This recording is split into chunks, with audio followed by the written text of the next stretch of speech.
प्यारे साथियों नमस्कार, मैं आशीष श्रीवास्तव एक बार फिर से आप सभी का बहुत बहुत स्वागत करता हूं। ईवीएस में पिछले वीडियो के माध्यम से आप लोगों ने परिवार का अध्ययन किया, यानी फैमिली चैप्टर का अध्ययन किया, और उसी के अगले क्रम में आज हम लोग मित्रता और मित्र का अध्ययन करेंगे। कहीं ना कहीं ये उसी चैप्टर का एक भाग है जिसको सीटेट या यूपीटेट स्पेशल में, रीट स्पेशल में एक चैप्टर के रूप में परिवार और मित्र के रूप में डाला गया है। तो दोस्तों आशा करता हूँ पिछला वीडियो आपने देखा होगा, और अगर नहीं देखा है तो उसका लिंक भी मैं डिस्क्रिप्शन में दे देता हूँ, वहाँ से उसका अध्ययन कर लीजिएगा।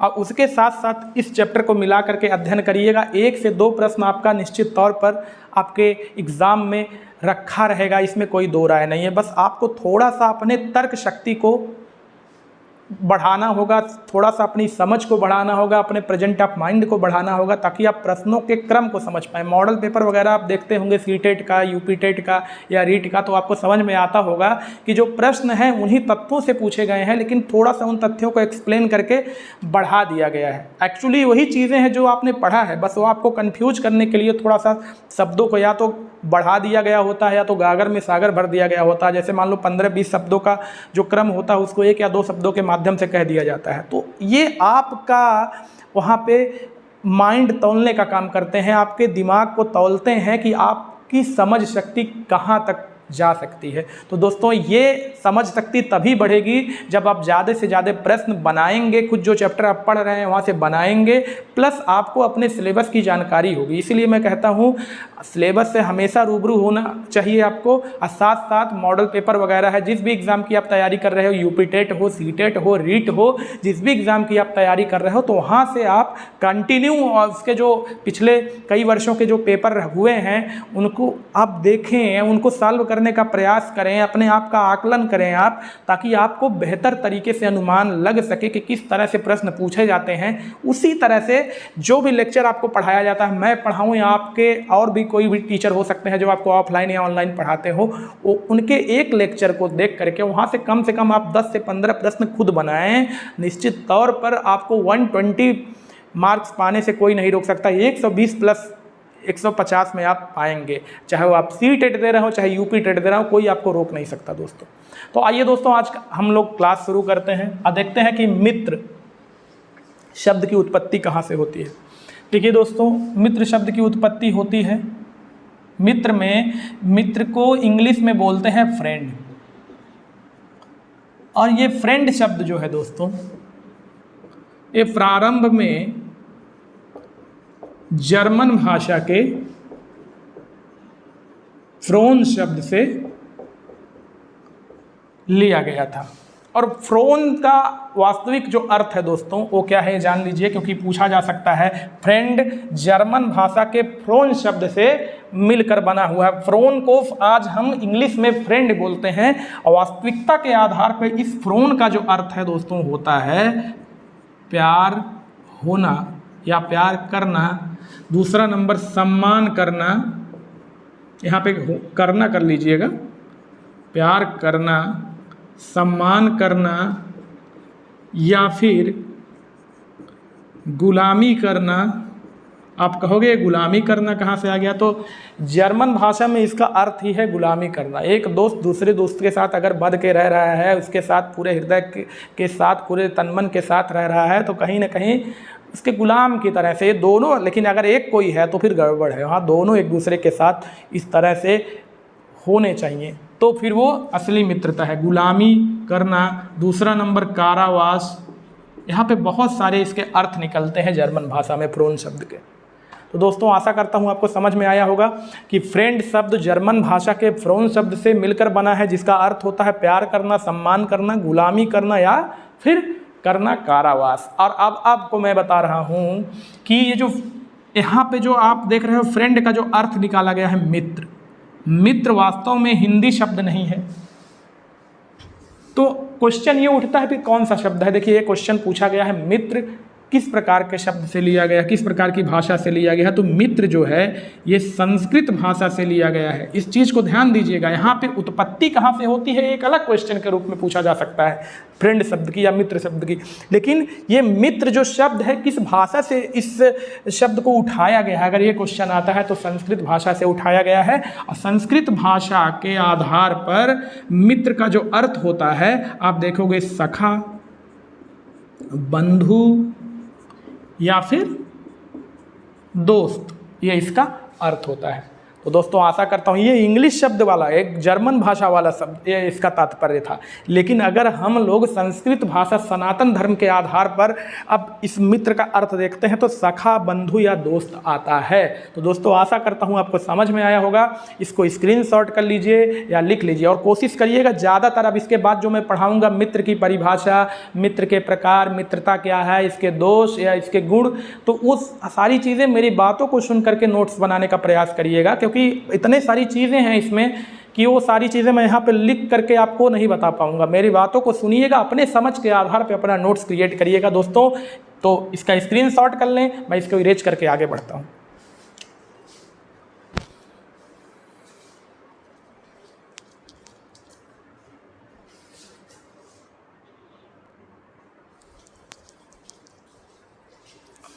दोस्तों आइए अब जानते हैं इसी क्रम में कि मित्र किसे कहते हैं। तो समझिएगा, मैं यहाँ पे लिखूँगा नहीं तथ्यों को, इनके परिभाषाओं को, मैं केवल बोल रहा हूँ और मेरे शब्दों को सुन करके नोट्स बनाइएगा। देखिए, एक व्यक्ति का दूसरे व्यक्ति के साथ या एक बालक का दूसरे बालक के साथ, समझिएगा बातों को, सुन करके नोट्स बनाइएगा। एक बालक का दूसरे बालक के साथ खेल भावना से, मैं 3 शब्द यहाँ पे लूँगा। एक ये पहला सेंटेंस यहाँ पे जो है, पहला शब्द जो मैंने बोला खेल, खेल भावना के साथ। दूसरा नंबर प्रेम या सम्मान भावना के साथ। तो अब पहला खेल, दूसरा प्रेम या सम्मान, एक व्यक्ति का दूसरे व्यक्ति के साथ या एक बालक का दूसरे बालक के साथ खेल भावना के साथ, सम्मान या प्रेम भावना के साथ। और तीसरा नंबर जो यहाँ पे है वो सुख दुख साझा करने की भावना के साथ जो संबंध बनता है, इसी संबंध को हम मित्र कहते हैं, या उनका जो अपना रिश्ता बनता है उसी रिश्ते को हम मित्र कहते हैं।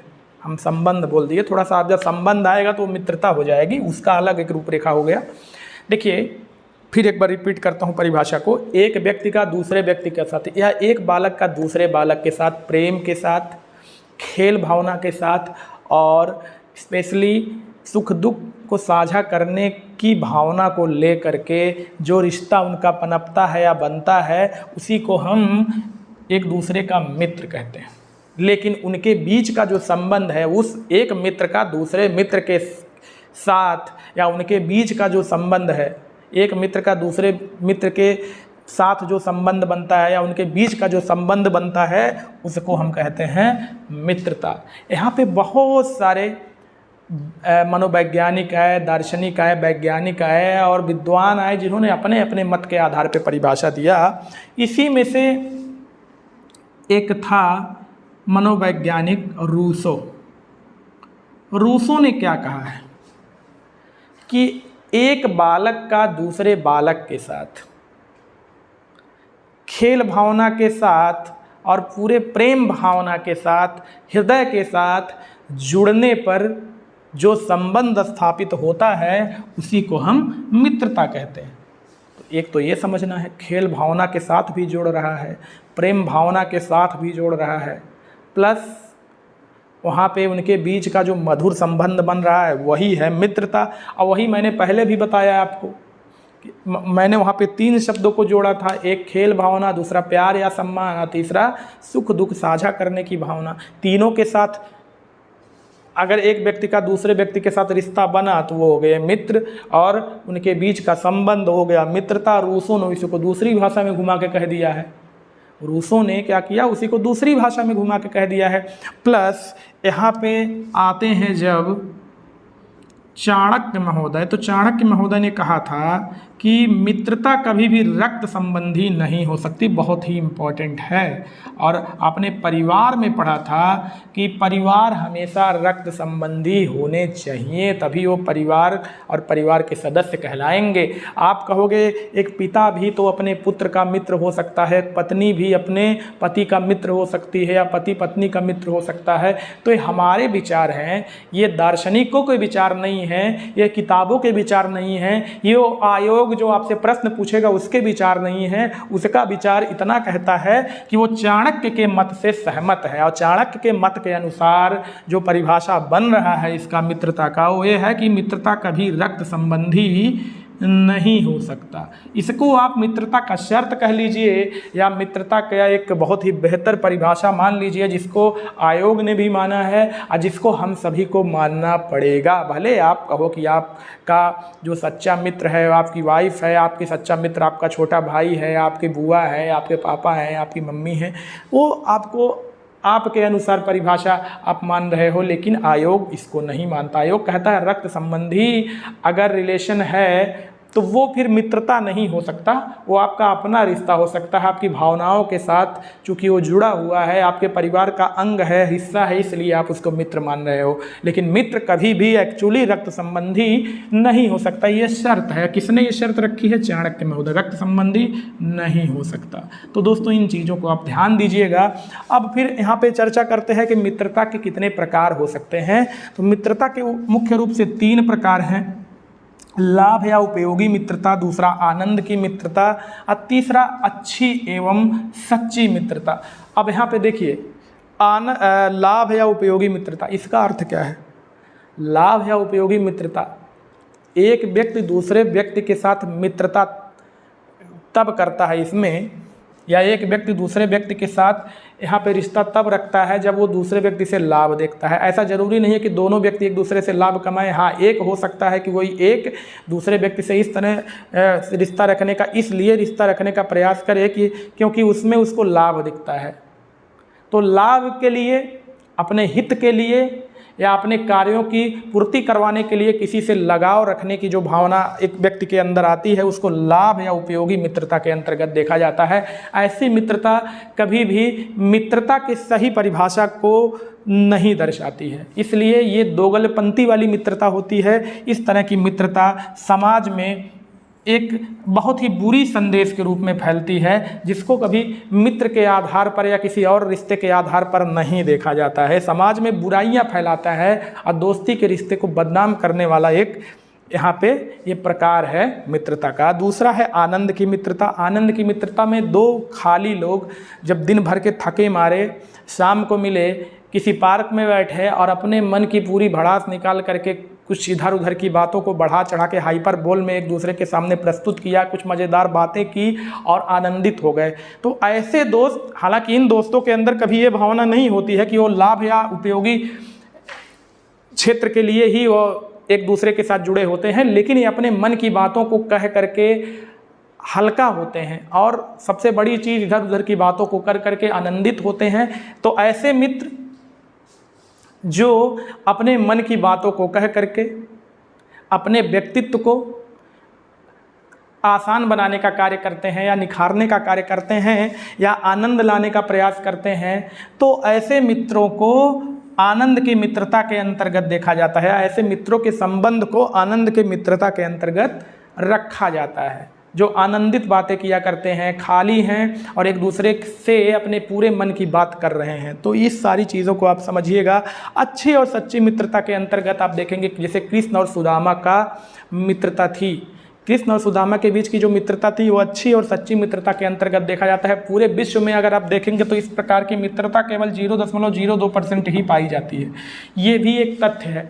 और इस क्यों पाई जाती है ऐसा? क्योंकि अच्छी और सच्ची मित्रता आज है ही नहीं। आज तो केवल आकर्षण है, अट्रैक्शन है। जगह जगह पर ये सारी चीज़ें चल रही हैं। लोग लाभ के लिए ही या लोभ के लिए ही या अपने हितकर चीज़ों के लिए ही एक दूसरे से मित्रता करते। सबसे अधिक मित्रता ये वाली देखने को मिलती है पूरे विश्व में।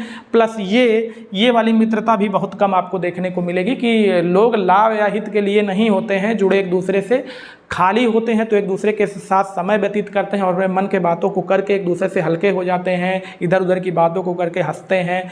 तो ये इस तरह की मित्रता होती है। और इन्हीं ऐसे ही मित्रों के बीच का जो संबंध होता है उनको बाद में घर के लोग उनको लाखैरे या अलग अजीबोगरीब शब्दों के साथ इनको बुलाते हैं, क्योंकि एक्चुअली ये इस तरह की मित्रता रखने वाले लोग काफ़ी अपने जीवन में खाली होते हैं, बेरोजगार होते हैं। तो इस चीज़ को भी समझना है आपको। अच्छी और सच्ची मित्रता दुनिया में केवल 0.02% है। इस तरह से कृष्ण और सुदामा की मित्रता, इस तरह की मित्रता बहुत कम देखने को मिलती है। यहाँ पे एक व्यक्ति का रिश्ता दूसरे व्यक्ति के साथ बिना किसी स्वार्थ के जुड़ता है, बिना किसी लोभ के जुड़ता है, बिना किसी हित के जुड़ता है। तो इस तरह की मित्रता अच्छी या सच्ची मित्रता कहलाती है। तो दोस्तों ये मित्रता के प्रकार आपने देख लिया।